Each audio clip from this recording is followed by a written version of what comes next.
And away we go. It is the Nightcap, brought to you by Hail Mary Sports Bar right here on BearcatJournal.com. Hail Mary's located in Cheviot, right on Harrison Avenue. They're in the Dora District, so you can walk from bar to bar with your drinks. They have 27 TVs, 3 outside, and a 9-screen video wall. They subscribe to every sports package that DirecTV offers, and they will stream all Cincinnati sports on the 9-screen video wall. They have a brand new walk-in cooler, brand new draft lines, and not only do they pour the coldest beer around, but they do it in 32.8 degree beer frosted glasses. Get down to see our good friends at Hail Mary's in Cheviot. All right, Aaron. It's been a long day. I just got home from volleyball at 10:40 at night. Yeah, I got done with George about 40 minutes ago. Yeah. So I didn't get to see you and George tonight. I'm sure you guys had a great show. How are you feeling? You feeling any better? I had to mute to cough like 35 times, but now you know how I feel. I think I'm on the back end of the fever stuff. So okay, that's good. All right. Well, we had the big news of the day. It's talking about Talkin Tuesday. So we'll get to the press conference here shortly, but got the news about 11 o'clock this morning. Dante Corleone cleared to return to practice. I was at practice. I didn't get to stay after practice for any of the post-practice festivities, but I did get to see practice. Dante Corleone was a full participant. He was in 11 on 11. He was out there with the first unit. A lot of this on whether he plays Saturday or not is not only going to be practice today, but how does his body respond tomorrow? And then if he practices tomorrow, how does his body respond Thursday?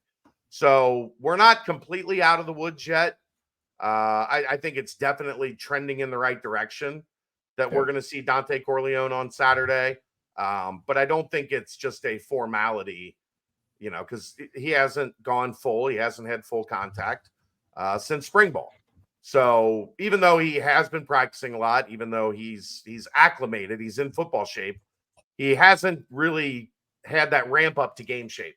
So you anticipate that he will be out there, but I just, not a foregone conclusion, but you could see everybody like he had a rep today where he got the best of Gavin Gerhardt, got kind of inside him and pushed him back towards Sorsby, and all his teammates are coming over and tapping his helmet afterwards. Everybody was definitely excited to see the big fella back out on the field and gives you a nice little emotional jolt. So hopefully everything goes smoothly the rest of this week and we see him run out there on Saturday at noon.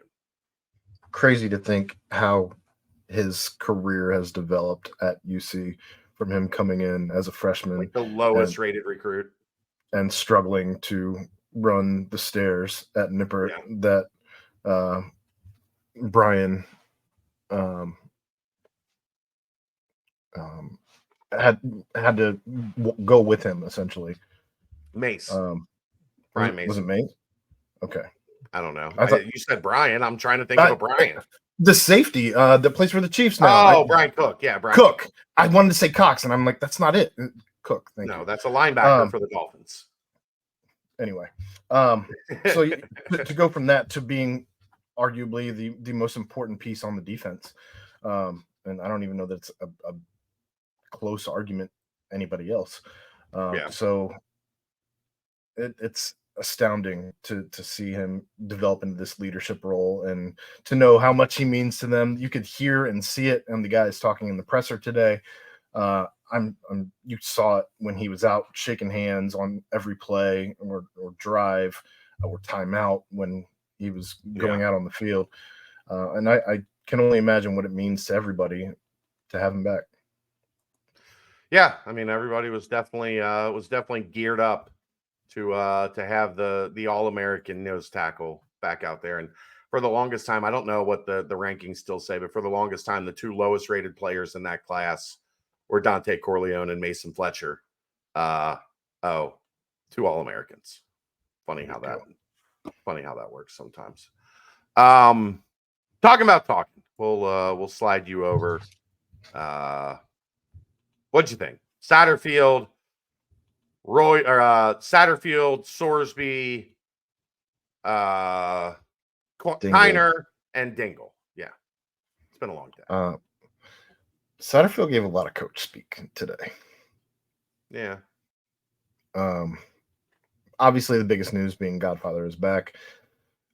He did mention that the offense looks completely different on tape compared to last year. They scored, they scored 55.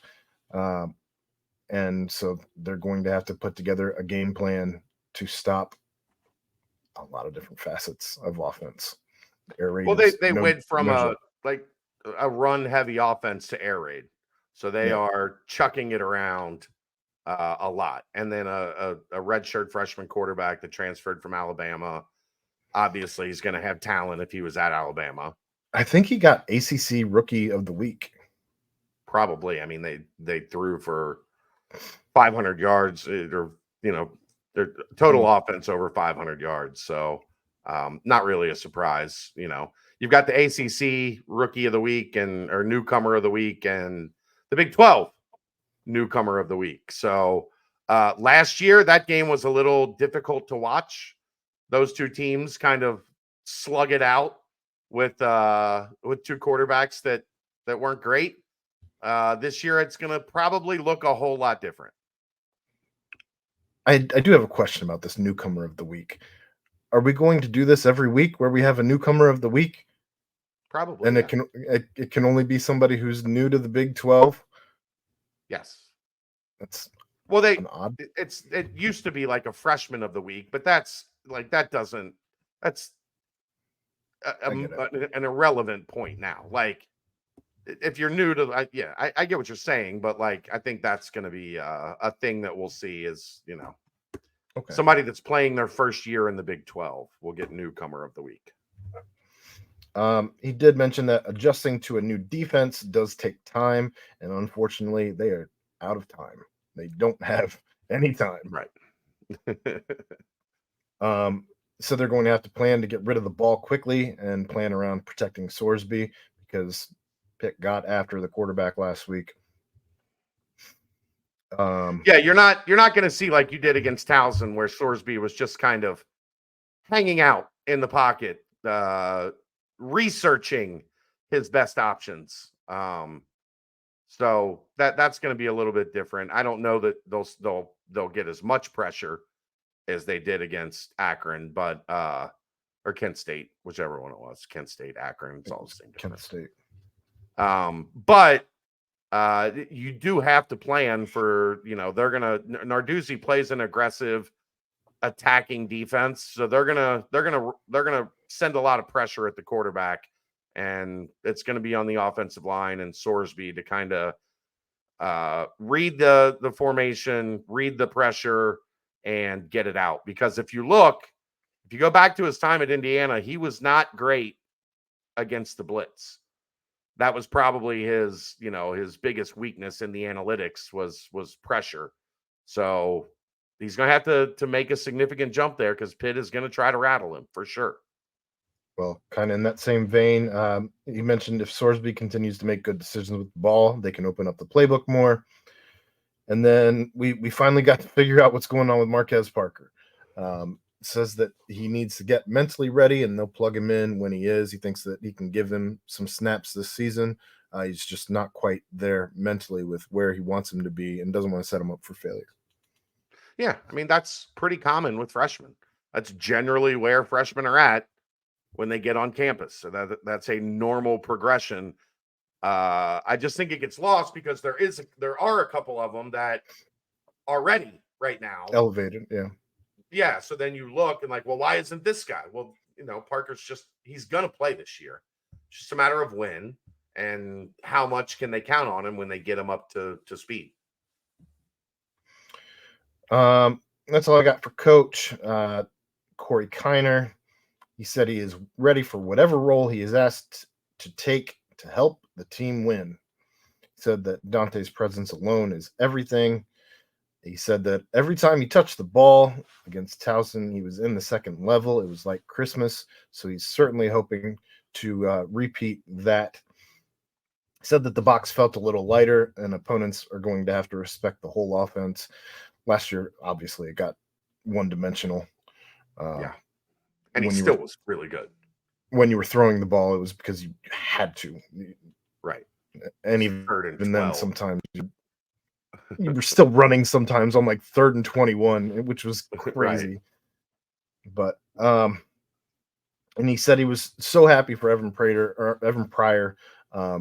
He was talking about how close the running back room has gotten, and after what Evan's been through, to show out the way he did just meant an awful lot to Corey, and he was really happy for him that he broke those big runs. Yeah. Jack Dingle. He mentioned this a couple different times, which he's not one to do that. But he said that communication was difficult at first, but they got it together at halftime, and he kept going back to the bad communication in a loud environment, as if he didn't know Nippert was loud. And this season, you also have helmet mics. So there's somebody on defense out there that has a helmet mic. I don't know if that's the adjustment that they weren't used to being on the field. Yeah, that makes sense. I mean, think about this: if it's 3rd down, we all know they play the do do do do do do do do wow, right, and they the try purge. they try to pump it up, the crowd, and get the energy level up. So I can understand where it was just wild to me that he mentioned that they literally could not communicate several times. Well, that's what the crowd doesn't get loud when you're on offense per se. They get loud when you're on defense. You're trying to get a stop. That's when the noise in the building really elevates. So I can imagine, that will be a change for them going forward, trying to figure that out. And then when you're on the road, the offense will have to figure out how to listen to the communication while the opposing crowd is going crazy. That's one of those things you don't really think about, that the crowd noise is going to affect communication to your defense, which is okay. This is the first game that they've had the comms and the helmets. It's just an adjustment period. Said that the tablets are awesome. You get immediate coaching without having to try and remember the play or what you did. You can go back and just see everything. But Jack was kind of quiet today. Yeah, he's usually more on the quiet side overall. And then Brendan Sorsby, again, our Big 12 newcomer of the week, he said that they left points on the field. You can tell that he was not pleased that they left points on the field. He just carries himself very, very well at the mic. He's got a certain je ne sais quoi about him. He's not afraid of it, for sure. No, he's very comfortable behind the mic. He's like a lot of guys, you got to drag him out of the locker room to go to a press conference. Thorsby, it feels like it's like, me? You need me? I'll go. I'll go. I'll go. Where everybody else is trying to hide in their locker when Zach Stipe walks in the room. He said he wants to get as many guys involved as he can. He mentioned that the one pass to Tony Johnson, and wasn't happy that was the only pass that he got to him. Mentioned technically a run. I think it was a busted play, and I think it counted as a run for whatever reason. Then even less than that. But said that there's some other guys he wanted to get involved, wasn't able to get involved, and he's hoping to do that more. But he's also, again, I think that goes back to what we've talked about, is him kind of spanning the field all the time and making those reads and checkdowns. And when you're doing that, you're going to be passing the ball to a lot of different people. Well, I think the fun part is something I asked him about was, you've got a number one wide receiver in Henderson. You've got what looks like, an all league type tight end in Royer. Defenses are going to have to adjust to stop those guys. And that should open up everybody else even more. Yeah. He said that he told everybody in that same room before that the running backs are all solid, and they went out and showed you that they were, and he still firmly believes that they are all solid. Yeah, so it's a really, really good running back room. And then, of course, he's also fired up that Dante is back. He went Wes Miller. He said he was fired up like 5 times. I'm fired up. He did. He did. But that's about all I got. All right. Well, you go get you some more rest. And Dave and I will be back with the BCJ pod tomorrow night. We'll be joined by a setter from the volleyball team, Caroline Endress, local product. So she'll join us at the beginning of the show, and then we'll put a bow on Towson and get you ready for the Pitt Panthers. So that's going to wrap it up. See you tomorrow. He's Aaron Smith. I'm Chad Brendel. That's the Nightcap, brought to you by Hail Mary Sports Bar, right here on BearcatJournal.com. See ya.